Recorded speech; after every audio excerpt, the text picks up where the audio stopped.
bahaya terbesar dalam fikih adalah apa? Mengkaji fikih tidak dari ahlinya. Ya, seorang lagi ya, mengkaji fikih tidak dari apa? Ahlinya. Nah, kenapa demikian? Begini, saya beri contoh. Ilmu fikih itu tentu pertama dari Rasulullah SAW. Kemudian bersanad sampai kita atau kita sampai Rasulullah. Itu ngalami sekian ijtihad yang tidak mudah. Saya beri sekian contoh. Dulu Imam Syafi'i itu sukanya sama guru yang miskin, ya, karena rata-rata santri juga miskin. Jadi mesti ngidolakan guru yang miskin, karena sesama miskin harus berkoalisi. Tapi akhirnya gurunya Imam Syafi'i itu miskin sekali. Namanya Muslim bin Khalid Az-Zanji itu miskin, Sufyan As-Tsauri miskin, Sufyan bin Uyainah miskin.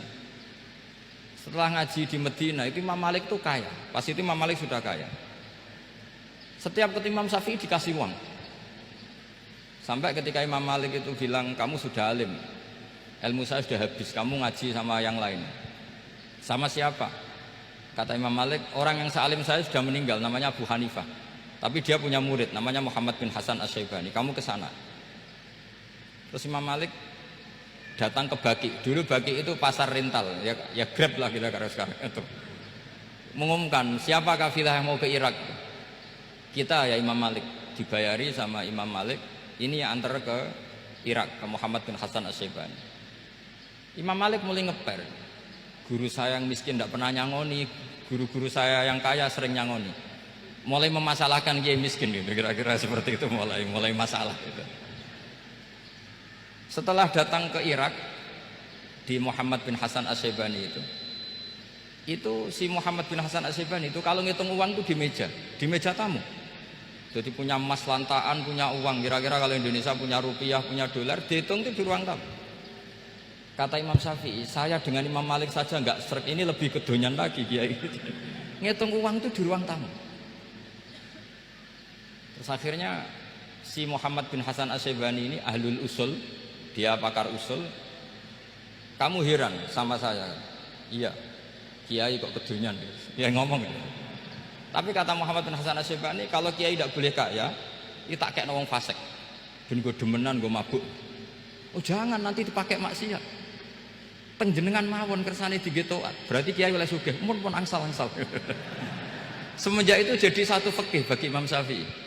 Ternyata kalau mengharamkan kiai sugih berarti membolehkan yang fasik sugih. Kalau yang fasik sugih bisa dipakai i'anah alal maksiat. Semenjak itu mindset pikiran Imam Syafi'i rubah. Saking rubahnya sampai beliau berpendapat orang bisa beli Alphard, kok beli carry itu haram. Bisa jadi bupati kayak Pak Roba, kok jadi RT haram. Pokoknya gitu. Bisa keren Kak Gus Bak, kok jadi orang pendengar haram. Pokoknya haram terus. Karena dalil beliau al-Islam ya'lu wala yu'la alaih. Coba sampean ridho misalnya jadi orang Gresik dipimpin orang yang enggak sholat, ridho ndak? Ndak. Atau sholat tapi enggak bisa ngaji, ridho ndak? Ketika yang bisa ngaji berpotensi jadi buba, terus keterusan. Karena Imam Syafi'i keterusan, ya umatnya keterusan. Akhirnya orang-orang Syafi'i itu politikus rata-rata. Ya, makanya sampean jangan kaget sama Baruba. Kakak saya wakil bupati dulu. Putranya Mbah Mun ada yang wakil apa? Gubernur. Dulu Gus Wahid ya menteri agama. Itu asal usul dari perubahan fikih, mindset, cara berpikir Imam Syafi'i. Jadi dulu itu fikih ditemukan itu jelimet, ada perdebatan. Itu tidak hanya pada level ulama,